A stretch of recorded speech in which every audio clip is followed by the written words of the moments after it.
Hello children, welcome to your English video class. Let me write the subject here. Okay. So in English we are doing chapter number 8, that is Blacky the Clever Crow. This chapter we have started few days back and explanation of this chapter is going on. I am explaining you this chapter and so far I have explained you some 4 paragraphs. So in today's video I will be continuing the next paragraph, but before that let's have a quick recapitulation of the chapter. Recap कर लेते हैं क्या क्या अब तक हमने पढ़ा, उसको थोड़ा सा एक बार चेक कर लेते हैं. क्या पढ़ा कि in a faraway land, deep in a desert area, there was a farmer named Kishan Lal, and Kishan Lal was very kind-hearted, very caring person. बहुत दूर एक डेज़र्ट में एक किसान रहता था जिसका नाम था किशन लाल, और किशन लाल बहुत ही केयरिंग था, बहुत ही दयालु इंसान था. फिर क्या होता है कि one day he found a crow lying on the doormat of his house. So he picked up that crow gently and gave him some water. The crow was tired of flying for miles. So Kishan Lal made a small bed for him in a shoe box and let him rest for some days. क्या हुआ, एक सुबह किशन लाल ने देखा कि उसके घर के दरवाजे पर, उसके घर के डोर मैट पर एक कौवा गिरा हुआ है. तो उसने कौवे को बहुत प्यार से, बहुत आराम से उसको उठाया, उसको पानी दिया. वो कौवा जो था बहुत दूर से उड़ता हुआ आ रहा था, वो प्यासा था, रास्ते में उसे पानी नहीं मिला था, तो वो थक कर गिर गया था. तो किशन लाल ने उसको पानी पिलाया और एक जूते के डब्बे में, एक शू बॉक्स में उसके लिए बेड रेडी कर दिया, जहाँ पे कौवे को रेस्ट करने के लिए छोड़ दिया.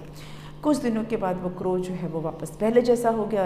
द क्रो रिकवर्ड, वापस उसको अपनी स्ट्रेंथ मिल गई और वो किशन लाल का फ्रेंड बन गया. किशन लाल ने उसकी इतनी केयर की कि वो किशन लाल का फ्रेंड बन गया. फिर वो किशन लाल के कंधे पर बैठकर हमेशा किशन लाल के साथ साथ ही रहता था. जहाँ जहाँ किशन लाल जाता था क्रो उसके साथ ही जाता था. अब दोनों फ्रेंड बन गए थे. अब इससे क्या हुआ, जो किशन लाल के जो पुराने दोस्त थे वो किशन लाल का मजाक उड़ाने लगे कि ये जो नया वाले दोस्त है इसके लेकर कि क्रो को दोस्त बनाया है, काला सा कौवा इसमें चिढ़ाते हैं, उसको हमेशा मजाक उड़ाते थे. लेकिन किशन लाल ने इसकी तरफ ध्यान नहीं दिया. वो अपने कौवे को बहुत प्यार करता था और प्यार से उसने उसका नाम क्या रखा, ब्लैकी. कौवे का नाम रखा उसने ब्लैकी. फिर क्या हुआ, एक दिन एक अंधेरी रात थी. अंधेरी रात मतलब मून नहीं था आसमान में, एक अमावस्या की रात हम मान सकते हैं इसको. तो एक अंधेरी रात को कुछ चोर जो है किशन लाल के खेत में घुस आए, उसके फार्म में घुस आए. फार्म क्या होता है मैं पिछले वीडियो में समझा चुकी हूँ. तो सब लोग सो रहे थे, रात का टाइम है, सब सोते ही हैं. लेकिन ब्लैकी ने उन चोरों को घुसते हुए देख लिया. ब्लैकी स्पॉटेड थे. तो उसने क्या किया, ही स्टार्टेड काविंग लाउडली. वो ज़ोर ज़ोर से काँव काँव काँव काँव करके शोर मचाने लगा ताकि लोगों को खतरे के बारे में बता सके, उनको वार्न कर सके कि खतरा है, चोर घुस गए हैं खेत में. अब उसके शोर की आवाज़ सुनकर किशन लाल और उसके नेबर्स वो सब जाग गए और उन्होंने चोरों को पकड़ लिया. चोर को पकड़ के पुलिस स्टेशन ले गए. लेकिन क्या हुआ कि उन चोरों के बीच में से एक जो चोर था, चालाक सा दुष्ट जो धूर्त चोर था, वो छिप गया. कहाँ छिप गया, किशन लाल ने अपने खेत में जो क्रॉप्स काटे थे, वो फ्रेश क्रॉप काट के रखा हुआ था, वो उसके पीछे जाके वो छुप गया. बाकी चोरों को तो पुलिस ने पकड़ लिया. अब आगे क्या हुआ, आगे जानेंगे हम जब हम पैराग्राफ पढ़ेंगे. तो मैं अपने लिए पैराग्राफ लिख देती हूँ, फिर मैं आपको एक्सप्लेन करती हूँ.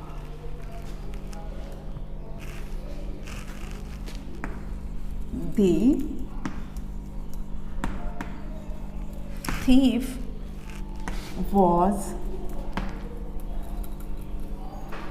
angry with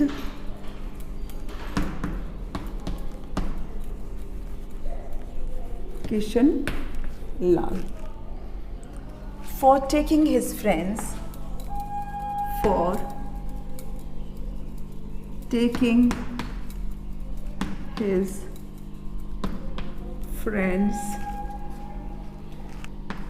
to the police station.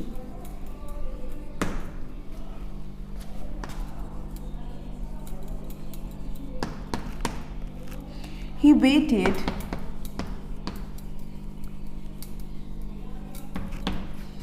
till the next night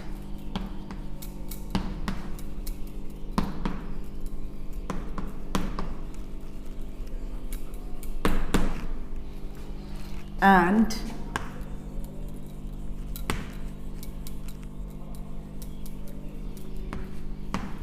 decided to set fire to the crops on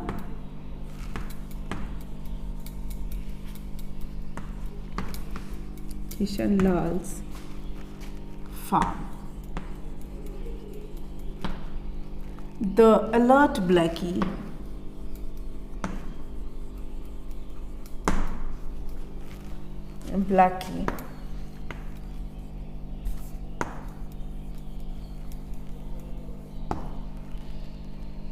saw him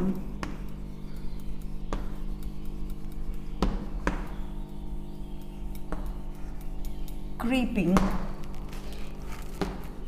into the farm with a flaming torch. चलिए, ये हमारा एक पैराग्राफ हुआ. इसको पहले रीड करना बताऊंगी, फिर इसके मीनिंग्स बताऊंगी line by line. The thief was angry with Kishan Lal for taking his friends to the police station. He waited till the next night and decided to set fire to the crops on Kishan Lal's farm. The alert Blackie saw him creeping into the farm with a flaming torch. The thief was angry with Kishan Lal for taking his friends to the police station. अब ये चोर, कौन सा चोर? जो छुपा हुआ था, जो छुप गया था. बाकी चोरों को तो पुलिस पकड़ के ले गई, लेकिन एक चोर जो छुपा हुआ था, कहाँ पर? क्रॉप्स के पीछे, कटे हुए जो क्रॉप्स काट के रखा था उसके पीछे छुपा हुआ था. तो ये जो थीफ था, ये गुस्सा था किशन लाल से. उसको बहुत गुस्सा था किशन लाल पे. क्यों? क्योंकि किशन लाल ने उसके दोस्तों को पकड़वा दिया था, पुलिस से पकड़वा दिया था. इस बात से वो बहुत गुस्सा था. किशन लाल पे उसको बहुत गुस्सा आया था कि क्यों उसके दोस्तों को किशन लाल ने पुलिस से पकड़वा दिया. तो वो बदले की भावना में था, वो बदला लेना चाहता था गुस्से में. तो उसने क्या किया? He waited till the next night. अब वो तो सुबह हो गई, अगले दिन तो सुबह हो गई थी, तो वो छुपा रहा. सुबह तो यहाँ वहाँ छुपा रहा होगा. उसने अगली रात होने का इंतज़ार किया. एक रात तो वो पकड़े गए चोर, बाकी तो फिर सुबह हो गई. अब उसने नेक्स्ट रात का इंतज़ार किया. Weighted till the next night मतलब अगली रात होने का उसने इंतज़ार किया. क्यों इंतज़ार किया? कि decided to set fire to the crops on Kishan Lal's farm. Set fire to का मतलब होता है टू बर्न, जला देना, आग लगा देना. ये एक फ्रेज़ है. सेट फायर टू का मतलब होता है किसी चीज़ को जला देना. To set fire to the garbage में आग लगा देना. टू सेट फायर, किसी चीज़ को में आग लगाना, ऐसा समझिए. तो उसने डिसाइड किया कि वो किशन लाल के फार्म में जो क्रॉप रखा है उसमें वो आग लगा देगा, उसके फार्म में ही आग लगा देगा. ठीक है, crops on the Kishan Lal's farm. जो उसकी फसल रखी थी, किसान को कितनी मेहनत होती है एक क्रॉप उगाने में, ये हम सोच भी नहीं सकते. कितनी मेहनत होती है क्रॉप उगाने में. पहले खेत को, लैंड को रेडी करना पड़ता है, उसको खोदना पड़ता है, फिर उसके बाद उसमें बीज डालना, टाइम पर उसमें पानी डालना होता है.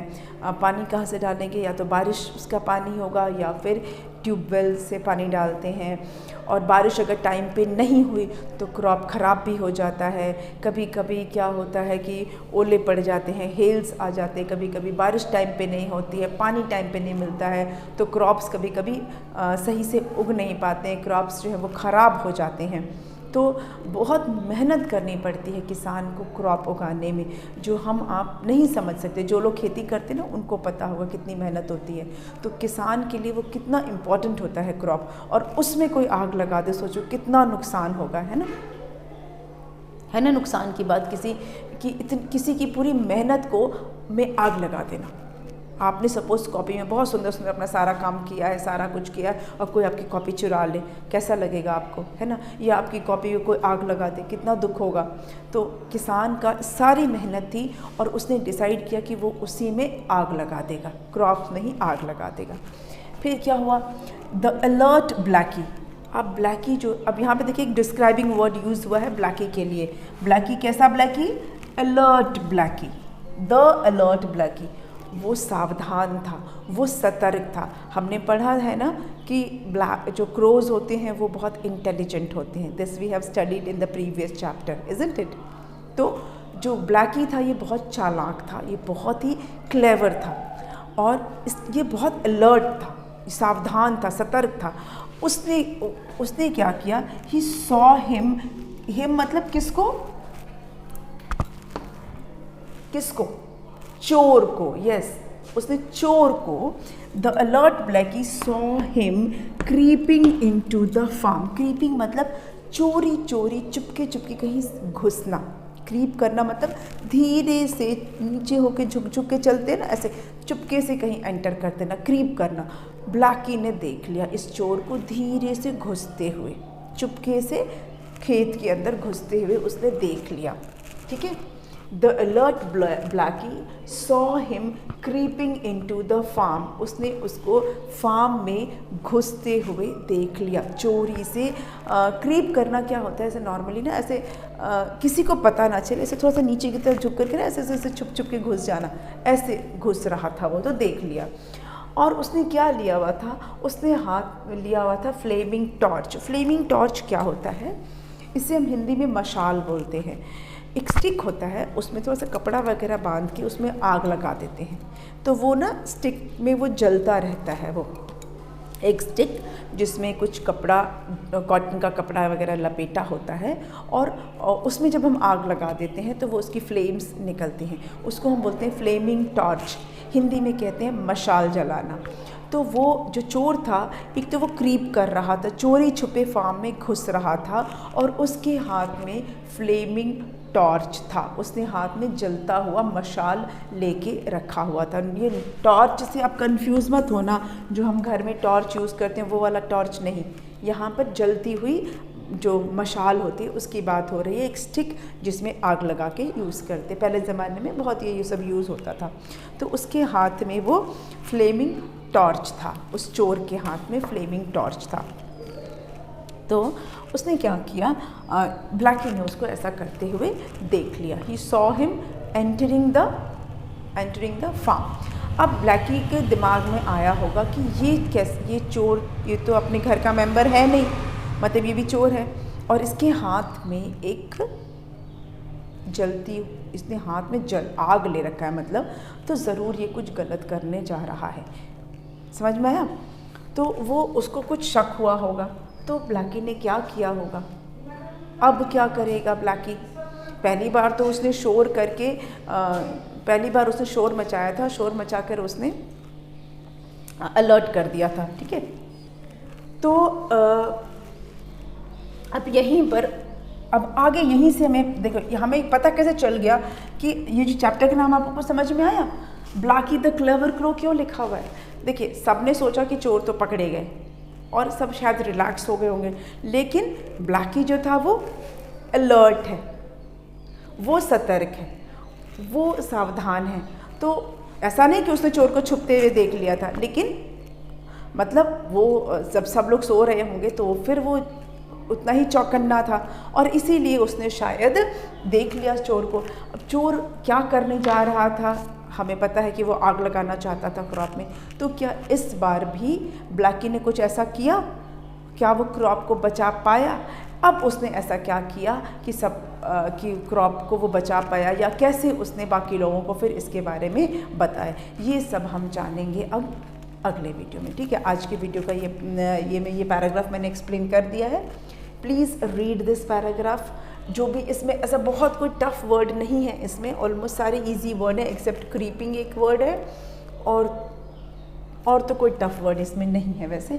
Still if you find any word which you find difficult to pronounce, do ask me in the class. And if you find any word जिसका मीनिंग आपको नहीं समझ में आता, वो आप मुझसे ऑनलाइन क्लास में पूछेंगे, इसको रीड करेंगे। We will meet again in the next video. Okay, thank you.